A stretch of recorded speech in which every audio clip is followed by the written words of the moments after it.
السلام علیکم فرینڈس، کیسے آپ سب؟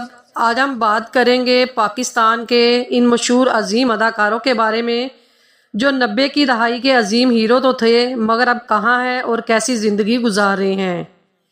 اس سے پہلے آپ ہمارے چینل پر نئے ہیں تو ہمارے چینل کو سبسکرائب کر لیں۔ نمبر 1 پر ہے راحت کاظمی۔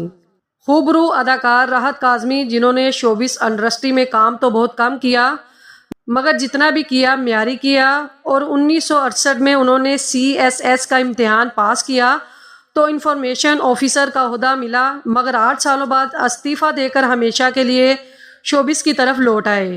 یہی نہیں، 1974 میں اداکارہ سائرہ قریشی سے شادی کی جس سے ان کے 2 بچے بھی پیدا ہوئے، اور تو اور اس وقت یہ کراچی میں ایک ادارے کی ایڈمنسٹریٹر ڈائریکٹر ہیں۔ A لیول کو انگریزی ادب پڑھاتے ہیں، جبکہ کراچی میں ہی قائم ادارے ناپاکے ڈائریکٹر بھی ہیں اور ایک خوشخرم زندگی گزار رہے ہیں۔ ان کے مشہور ڈراموں میں دھوپ کنارے، پرچھائیاں اور تیسرا کنارہ سرفرست ہے۔ نمبر 2 پر ہے سید مظہر علی۔ انتہائی دھیمے لہجے اور ہر طرح کے کردار آسانی سے نبھا لینے والے مظہر علی 1958 کو کراچی کے علاقے ناظم آباد میں پیدا ہوئے اور گول مٹول چہرہ ہونے کے باعث انہیں لوگ گڈو کہہ کر پکارا کرتے تھے۔ انہیں فاطمہ ثریا بجیا نے 70 کی دہائی میں ڈرامہ سیریل تعبیر میں متعارف کروایا، لیکن جب پاکستان میں پرائیویٹ ٹی وی چینل کی آمد ہوئی تو یہ اپنی فیملی کے ہمراہ امریکہ چلے گئے، جہاں انہیں 2013 میں دل کا دورہ پڑا اور پھر ٹھیک تو ہو گئے مگر ملک واپس نہ آئے۔ انہوں نے ابتدائی تعلیم ناظم آباد سے ہی حاصل کی، گورنمنٹ کالج کراچی سے گریجویشن کی، جس کے بعد NAD یونیورسٹی سے انجینئرنگ کی ڈگری حاصل کی۔ نمبر 3 پہ ہے توقیر ناصر۔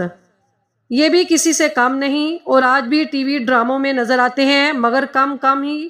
ان کا تعلق مظفر گڑھ سے ہے اور انہوں نے 1981 میں پنجاب یونیورسٹی سے ماسٹر کیا۔ یہ 18 سال کی عمر میں ٹی وی کی دنیا میں آ گئے۔ یاد رہے یہ اپنے ایک استاد کے توسط سے اس دنیا میں آئے اور ان کا پہلا ڈرامہ تھا پرواز۔ نمبر 4 پر ہے ایاز نائک۔